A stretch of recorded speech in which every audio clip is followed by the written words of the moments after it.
గురువుగారు, మరి ఇటువంటి ప్రతికూల పరిస్థితులు కానీ, విపత్కర పరిస్థితులు కానీ, వీటికి కారణం ఆ దేశం అంటే ఆ రాజ్యాన్ని పరిపాలించే వ్యక్తుల యొక్క కర్మఫలం మీద ఆధారపడి ఉంటుందా? లేకపోతే ఈ ప్రజలు అందరూ చేసే పాప ఫలితంగా అటువంటి కష్టాన్ని అనుభవిస్తున్నారంటారా? యథా యథా హి ధర్మస్య గ్లానిర్భవతి భారత అభ్యుత్థానమధర్మస్య తదాత్మానం సృజామ్యహం పరిత్రాణాయ సాధూనాం వినాశాయ చ దుష్కృతాం ధర్మ సంస్థాపనార్థాయ సంభవామి యుగే యుగే. పరిస్థితులు ఏవైనా కావచ్చు, అధర్మం వృద్ధి చెందుతూ ఉన్నప్పుడు, ధర్మం క్షీణిస్తూ ఉన్నప్పుడు, సాక్షాత్తు భగవంతుడు తనను తాను స్పృజించుకుంటూ కొత్త అవతారమూర్తిగా విశేషంగా వచ్చే ప్రతి సందర్భంలో ఈ విపత్తులు జరుగుతాయి. అసలే మనం ఉన్నది కలికాలం. ధర్మం ఒక్క పాదం మీద కూడా కనిపించనటువంటి పరిస్థితి. ఈ కలిమాయా పురుషుడి యొక్క విశేషవంతమైనటువంటి చర్యల వల్ల మన మనస్సు, శరీరం అన్నీ కూడా మలినమైపోయి అధర్మపూరితమైనటువంటి ఆలోచనలతో కొనసాగుతున్నాం. మీరన్నట్టు యథా రాజా తథా ప్రజ. మనల్ని పరిపాలన చేసే ప్రభువులు కూడా అధర్మపూరితమైనటువంటి కార్యకలాపాలు చేయటమే కాదు, వాళ్ళ అధికారాన్ని నిలబెట్టుకోవడానికి అధర్మపూరితమైనటువంటి పరిస్థితుల్లో ఉండటం ఒకటైతే వ్యసనాలు ఎక్కువయ్యాయి. ఈ వ్యసనపరమైనటువంటి జీవితంలో మనుషులు మగ్గిపోతున్నారు. మత్తు పదార్థాలకు అలవాటు పడుతున్నాడు. మనిషి యొక్క మస్తిష్కంలో, మనిషి యొక్క మెదడులో ఏది ధర్మమో ఏది అధర్మమో వివేచన విచక్షణ లేనటువంటి విచిత్రవంతమైనటువంటి సందిగ్ధకరమైన స్థితిగతుల్లో ఉండటం వల్లే నేరాలు పెరుగుతున్నాయి, ఘోరాలు పెరుగుతున్నాయి. ప్రజల్ని అదుపు చేయని పరిస్థితుల్లో ప్రభువులు ఉన్నారు. అధర్మపూరితమైనటువంటి ఆలోచనలు వాళ్ళు చేస్తున్నారు. ప్రజలందరూ కూడా అధర్మ మార్గంలో ఉన్నాడు. అందుకే యథా యథా హి ధర్మస్య గ్లానిర్భవతి భారత అభ్యుత్థానమధర్మస్య తదాత్మానం సృజామ్యహం పరిత్రాణాయ సాధూనాం వినాశాయ చ దుష్కృతాం ధర్మ సంస్థాపనార్థాయ సంభవామి యుగే యుగే. అందుకే కలియుగంలో 5,000 గడిచిన మీదట మొదటి పాదంలోనే ఇలాంటి ఇబ్బందులన్నీ ఎక్కువ అవుతాయ్యా. దీనికోసమే ధర్మాన్ని మళ్ళీ స్థాపన చేయడానికి వీరభోగ వసంతరాయుడిగా మళ్ళీ అవతరిస్తానని జగద్గురు వీరబ్రహ్మేంద్ర స్వాముల వారు కాలజ్ఞానంలో చెప్పి ఉంది. అందుకే అధర్మపూరితమైనటువంటి స్థితిగతుల నుంచి బయటపడడానికి భగవంతుడు ఏదో రూపంలో మూలమయ్యున్నటువంటి రూపాన్ని తీసుకుంటారు. అటువంటి రాబోయే వీరభోగ వసంతరాయులకి మూలమయ్యున్నటువంటి రూపంగానే జగద్గురు వీరబ్రహ్మేంద్ర స్వామి వారిని మనం చూస్తూ ఉంటాం. అంటే లౌకికంగా అందరికీ తెలియని కొన్ని విషయాలకు సంబంధించి వీరబ్రహ్మేంద్ర స్వామి వారు ఏం చెప్పారు, అంటే భవిష్యత్తులో ఇంకా ఏం జరగబోతుంది? జగద్గురు వీరబ్రహ్మేంద్ర స్వామి వారు అంటే అందరికీ తెలిసినట్టు కేవలం ఒక కాలజ్ఞానాన్ని రాయటము, వేరొకటి చెప్పటము ఇది కాదు. భారతదేశంలో ఈనాడు స్త్రీలు అన్ని రంగాల్లో కూడా సమానంగా పురోగమిస్తున్నారు. దీనికి, కాలజ్ఞానానికి, గురుదేవుల యొక్క జీవనానికి ఒక ముఖ్యమైనటువంటి అంశం. ఒక 100 సంవత్సరాల క్రితం బాల్య వివాహాలు, కన్యాశుల్కాల గురించి మనం విన్నాం. 200 సంవత్సరాల క్రితం, 300 ఏళ్ల క్రితం, సరిగ్గా 400 సంవత్సరాల క్రితం 10 సంవత్సరాలు కూడా లేనటువంటి ముక్కు పచ్చలారనటువంటి పిల్లలందరికీ కూడా బాల్య వివాహాలు చేసి పంపిస్తున్న వ్యవస్థ.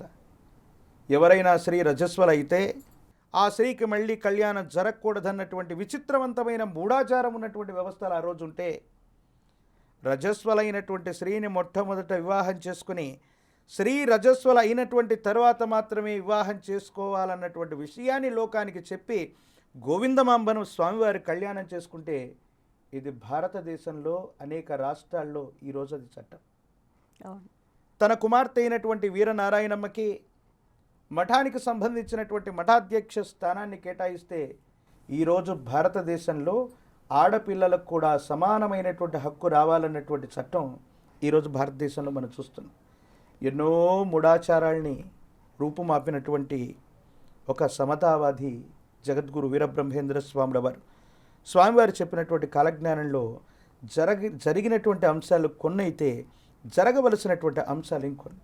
మచ్చుకకి ఈ మధ్యకాలంలో ఈ శతాబ్దాలనే ఒక గొప్ప విపత్తును మనం ఎదుర్కొన్నాం. ఏమిటది? కరోనా లాంటి విపత్కరమైన ఇబ్బంది. ఈ 100 సంవత్సరాల్లో ప్రపంచంలో ఇంత భీభత్సమైన స్థితిని మనం చూడలేదు. వీరబ్రహ్మేంద్ర స్వాముల వారి కాలజ్ఞానాన్ని గురించి, కాలజ్ఞానంలో కరోనా గురించి చెప్పి ఉంటే మరి నివారణ ఎందుకు చెప్పలేదన్నటువంటి విషయాన్ని కూడా చాలామంది చెప్పున్నారు. వారు చెప్పారా లేదా అన్నటువంటి అంశాన్ని ఇప్పుడు నేను చెప్తాను. తెలుసుకోకపోవడం మన మూర్ఖత్వం అవుతుంది, కానీ వేరొకటిగా. గురుదేవులు కాలజ్ఞానంలో ఏం చెప్పారో తెలుసా?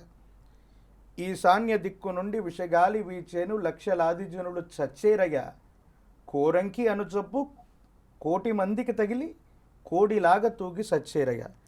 ఈశాన్య దిక్కు నుండి విషగాలి వీచింది. ఎక్కడి నుంచి వచ్చింది? చైనా లాంటి అవును పొరుగు దేశం నుండి ఈ కోవిడ్ మహమ్మారి వచ్చినట్టుగా మనం చెప్పాం. ఎంతమంది చనిపోతారన్నారు? కోటి అన్నారు. కోటి అంటే 100 లక్షలు అనుకుంటాం, కానీ కోటి అంటే అనంతం అని అర్థం. ఎలా చనిపోతారన్నారు? కోటి మందికి తగిలి కోడిలాగా తూగి చనిపోతారు. కోడి అనేటువంటి వర్డే ఎందుకు వాడారు అక్కడ? కుక్క చెప్పి ఉండొచ్చు, కోయిలని చెప్పి ఉండొచ్చు, వేరొక వర్డ్ వాడి ఉండొచ్చు కదా. కోడి అనేటువంటి శబ్దమే గురుదేవులు ఎందుకు వాడి ఉన్నారంటే, ఉభయ తెలుగు రాష్ట్రాల్లో ఒక పర్వదినం రోజు కోడి పందాలు జరుగుతూ ఉంటాయి. ఏమిటమ్మా ఆ ఫెస్టివల్? మనకి సంక్రాంతి. సంక్రాంతి జరుగుతూ ఉన్నప్పుడు సరదాగా కోడి పందాలు జరుగుతుంటాయి. ఈ కోవిడ్ విజృంభించేది కూడా ఎప్పుడమ్మా? సంధికాలంలోనే, అంతేగా, ఆ ఋతువులోనేగా. ఇంచుమించు ఆ డిసెంబర్, జనవరి, ఫిబ్రవరి, మార్చి ఆ మధ్యలోనేగా. సరే, కోడి పందాలు జరుగుతూ ఉన్నటువంటి సందర్భంలో ఒక కోడి మరో కోడిని కొట్టేస్తుంది. విపరీతమైనటువంటి గాయాలు అవుతుంటాయి. శరీరం నుండి రుధిరం ప్రవహిస్తూ ఉంటుంది, రక్తం బయటకు వస్తుంటుంది. కానీ ఒకటి పోట్లాటను ఆపి, దాని యొక్క శరీర నిర్మాణంలో బలహీనమైనటువంటి పార్ట్ ఒకటి ఉంది. అదేంటో తెలుసా? అది బలమైంది, బలహీనమైంది కూడా. శ్వాస వ్యవస్థ గనక అందకపోతే కోడి వెంటనే చనిపోతుంది. అలాగా తీవ్రమైనటువంటి గాయాలైనటువంటి సందర్భంలో కోడి పందాలు చేస్తున్న వాళ్ళు ఏం చేస్తారో తెలుసా? కృత్రిమంగా వాటి నోటి నుండి మనిషి నోరు పెట్టి శ్వాసను అందిస్తూ ఉంటారు. మన కుటుంబంలో చాలామంది, బంధుమిత్ర వర్గం, మన కుటుంబ సభ్యులు ఎవరికైనా కూడా ఈ కోవిడ్ మహమ్మారిని బారిపడి వీళ్ళు ఇబ్బంది పడ్డారనో, చనిపోయారనో, గతించిపోయారనో బాధపడుతుంటారు. మరి 21వ శతాబ్దంలో అత్యాధునిక సాంకేతిక పరిజ్ఞానంతో కూడిన వ్యవస్థలో మనం ఇచ్చిన ట్రీట్మెంట్ ఏమిటి? బయట నుండి ఆక్సిజన్ని వాళ్ళకి అందజేయటమే. కోడిలాగా తూగి సచ్చేరయ్య అంటే ఇది శ్వాసకోశ సంబంధమైనటువంటి ఇబ్బంది. ఊపిరాడకు చనిపోతారని గురుదేవులు చెప్పారు. ఆక్సిజన్ మాస్కులు పెట్టుకొని తిరిగాం.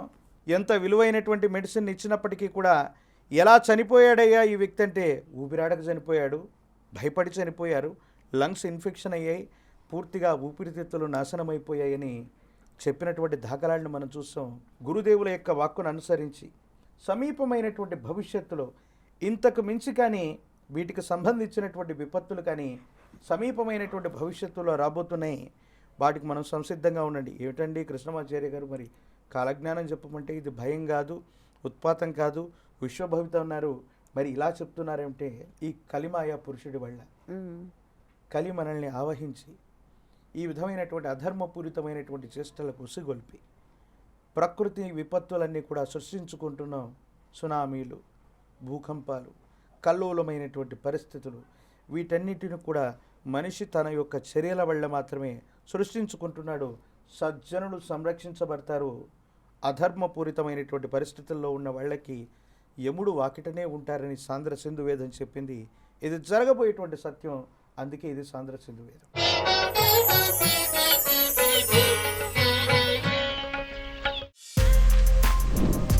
For more videos like this, subscribe Big TV channel.